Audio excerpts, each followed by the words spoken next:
Hubo un solo demonio que escapara a la victoria del Señor. Todos corrieron, pero todos fueron atrapados. Cristo ha vencido.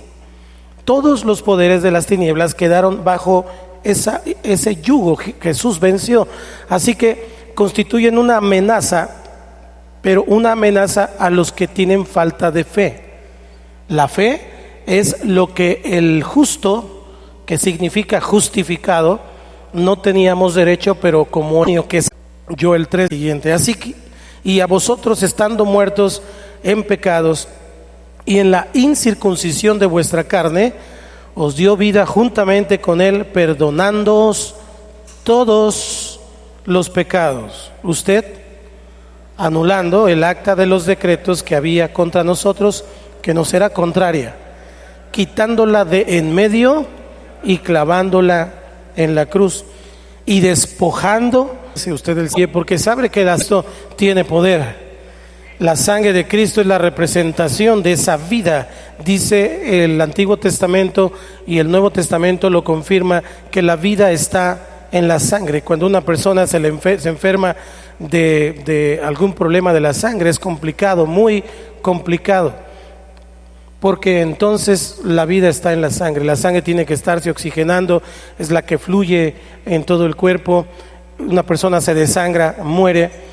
Entonces nosotros entendemos que la sangre de cruz que fue derramada ahí en la cruz por usted y por mí, hasta la última gota, lo queremos decir siempre así, es y ha sido por amor, porque Dios venció ahí en la cruz. Esa vida que Jesús puso por usted y por mí, entonces ha venido a darnos vida. Su vida puesta en la muerte, vence a la muerte, y su vida resucitada, la sangre de Cristo tomaba y a todos los capitanes, y entonces delante de todo el pueblo los exhibía y decía: nosotros ganamos, ahora nosotros mandamos. Jesús manda en tu vida. Satanás no tiene parte ni suerte. Eso significa que Satanás no tiene parte ni suerte, a menos que tú tengas miedos, a menos que tú tengas temores, o a menos que tú y yo tengamos algunas circunstancias que vamos a estudiar ahora. Pero la sanidad, tu sanidad, ya Cristo te la ha dado. Ya está. Diga conmigo: ya estaba.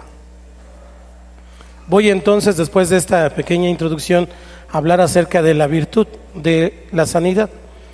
El don universal, el regalo universal, el regalo que Dios le da a toda la humanidad desde la cruz, es el regalo de la salvación. La salvación es por fe en Cristo Jesús.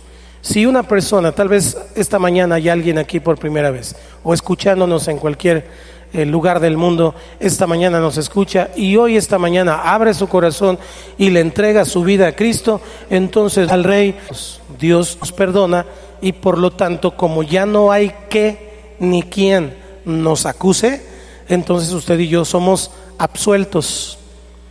Absueltos es un término que se usa para decir, pues ya no debe nada. Ya, sí la debía, pero ya alguien pagó.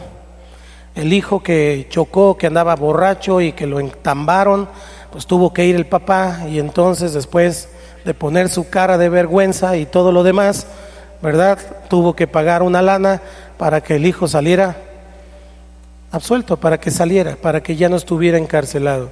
Nosotros fuimos así. El Señor vino y entonces nos rescató y pagó por nosotros. Sin embargo, la cruz del Calvario también es la base de cada provisión, de todo regalo que Dios nos da. Por eso hemos venido y hemos hecho énfasis tantas semanas con respecto de la cruz, porque la cruz está en el centro de la vida cristiana, y es de ahí, de la cruz, es esa base, porque otra provisión que el Padre nos da a través del Hijo y por medio del Espíritu Santo, según su voluntad, y quiero subrayar eso, según su voluntad, es la sanidad. Ahora, tiene que estar en la voluntad del Padre. Hay factores que controlan, que determinan si es no. La provisión, la victoria, la sanidad proviene de esa misma cruz, pero hay factores para que estas promesas, estas bendiciones, regalos que Dios nos da, puedan ser ejecutados en nuestra vida. Por ejemplo, puede ser que no tiene fe. Tiene fe y cree que es salvo, pero no tiene fe para ser sanado. Tiene fe para que sanen otros, pero no tiene fe para sí mismo. Otra situación, situaciones en nuestra vida que impiden que el Padre sea tan generoso, porque el Padre es generoso y el Padre siempre nos quiere dar, el Padre siempre nos quiere bendecir, el Padre siempre quiere hacer lo que dijo que iba a hacer con nosotros, pero hay cosas que lo impiden en nuestra vida, nuestro temperamento, nuestra conducta, el guardar rencores, el relacionarnos con los demás de una manera inadecuada. Todo eso son factores. Hay otros factores escondidos, hay otras cosas dentro de las personas que impiden estas provisiones. ¿Por qué no he recibido lo que he pedido en oración? Hablando de provisión, pues necesitamos revisar, cada uno necesita revisar cómo está viviendo. ¿Por qué no vive en victoria? Pues porque finalmente a lo mejor no ha entendido o comprendido de qué se trata la victoria. Porque algunos piensan que vivir en victoria es vivir toda la vida sin que nada les pase. Pero se nos olvida que la victoria en realidad se disfruta cuando ya íbamos perdiendo 3-0 y de repente metemos uno y luego metemos otro y luego metemos el tercero y luego metemos ya casi al último minuto el gol de gane. Cómo se disfruta la victoria. Así estábamos. Y usted no se ha dado cuenta que a lo mejor de ir 3-0 ya va 3-1. Pero dice, ay, todavía voy perdiendo. En lugar de enfocarse en meter el segundo, en lugar de enfocarse en meter el tercero. Y cuando ya metió el tercero, a lo mejor ya está 3-3, pero ya se conformó, ya vive la vida cachetona ahí tranquila, sin que nada le moleste, no tiene nuevos retos, no tiene una visión de futuro y finalmente dice, pues ahí me estaciono, al fin ya soy salvo. Entonces ya no gana almas, ya no tiene un reto en la vida y finalmente pues no experimenta el 4-3. Estoy hablando muy futbolero esta mañana, creo que está jugando la selección. Así que necesitamos comprender esto. Esto entonces, aunque hay factores que de repente son barreras para recibir todas estas provisiones que vienen, que fluyen de la cruz, no debería entonces de frenarnos a nosotros en la oración de fe, en pedirle al Padre, aunque yo sé que a lo mejor todavía no, ni hacerle manita. Dios no va a cambiar a una persona como yo quiera que cambie, la va a cambiar como Él quiera que sea. No la va a moldar a mi gusto, la va a moldar a su propósito. ¿Vamos acá? Dile al que está a tu lado, ahora entiendo todo.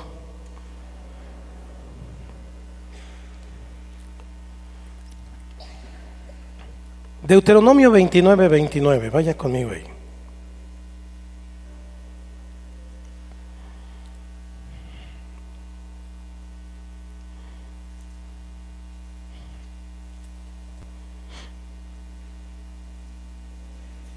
Una, dos, tres. Las cosas secretas pertenecen a Jehová nuestro Dios, mas las reveladas son para nosotros y para nuestros hijos para siempre, con un objetivo, para que cumplamos todas las palabras de esta ley. Hay cosas que el Señor va a hacer en tu vida de puerco, te lo dice de esta manera. El Señor nuestro Dios tiene secretos que nadie conoce. No se nos pedirá cuenta de ellos. ¿Estamos acá? Sin embargo, nosotros y nuestros hijos somos responsables por siempre de todo lo que se nos ha revelado, a fin de que obedezcamos todas las condiciones de estas instrucciones. Debemos entonces entender que hay cosas que Dios va a cambiar, hay situaciones que Dios va a modificar y hay otras que no. Yo no veo en la Biblia, a lo mejor alguien oró por Nabucodonosor, pero yo no veo en la Biblia que en algún momento haya hecho una oración de fe, aunque sí expresó el alto Dios. Él hizo esa expresión cuando hablaba con Daniel. Pero hay situaciones que Dios permite, hay situaciones que Dios ha dejado que pasen, que ocurren, porque Él tiene secretos. Una enfermedad, un asunto en una persona que a lo mejor nosotros pensamos que es una buena persona, que no le hace daño a nadie, y de repente no tomaba, no fumaba, no se drogaba, no hacía nada, y se muere de cirrosis. Nada que pudiera parecer una situación que tenía que ver como una consecuencia. ¿Sí me estoy explicando? ¿Por qué nos decimos? ¿Por qué? ¿O por qué un niño se tiene que morir? ¿O por qué una persona va al trabajo y de repente es un buen hombre, es un buen esposo, va al trabajo y alguien lo atropella o choca con su auto y ya no regresa a su casa? Son cuestionamientos que nunca vamos a saber el por qué aquí. Un día ya en su presencia vamos a conocer todo. Amén, hermanos. Son secretos. Nosotros tenemos que recordar que Dios es Dios, sigue siendo Dios, ha sido Dios, es Dios y seguirá siendo Dios. Por los años de vida que Él te permita estar aquí, usted y yo no tenemos ni siquiera el menor derecho de cuestionar a Dios en ninguna situación, aunque todos lo hemos hecho. Ese es uno de nuestros pecados, que también Dios ha pasado por alto. El asunto es que si todavía me sigo cuestionando o lo sigo cuestionando al respecto, es una cuestión permanente que no permite que Dios pueda traer lo que me quiere dar. Si yo lo cuestiono, si yo estoy en oposición, entonces finalmente es una barrera que se está poniendo enfrente de lo que Dios quiere hacer. ¿Por qué me haces esto a mí? Si yo te sirvo, si yo te alabo, si yo hago esto, si yo. Y entonces el yo aparece y Dios lo hace a un lado. Son cuestionamientos que tal vez nunca vamos a conocer, pero Dios ya nos ha revelado, y lo que nos ha revelado, eso sí lo tenemos que poner en práctica nosotros, nuestros hijos y todas nuestras generaciones, porque de ahí entonces va a venir nuestra bendición. Hay 3 hechos principales que muestran que la sanidad del cuerpo es una parte íntegra, está incluida en el propósito del Padre en la obra del Calvario. La sanidad del cuerpo, estoy hablando de sanidad física. ¿Vamos acá? Vamos a ver, número 1, Dios ha establecido el principio de sanidad, ese principio de sanidad en la muerte y en la resurrección de Jesús. ¿Cómo? ¿Dónde lo vemos? Es muy sencillo entenderlo. Jesús, dígame cómo murió Jesús.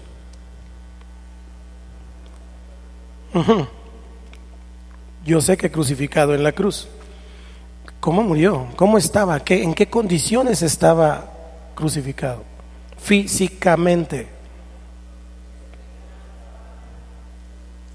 Sí, échale. Si hacemos un estudio médico de cómo Cristo murió en la cruz, y esto es un misterio, es un secreto que nos es revelado. A algunos les es revelado ahora, a otros les ha sido revelado antes. Pero Cristo era un hombre físicamente fuerte, sano. Históricamente miramos que él por muchos años le ayudó a su padre adoptivo José a ser un carpintero, hacía el trabajo de la carpintería, y en ese tiempo no había tantas máquinas, aunque sigue siendo un trabajo muy pesado. Pues en ese tiempo no había las máquinas que hoy usan la mayoría de los carpinteros, y entonces era un trabajo más manual, era un trabajo más físico.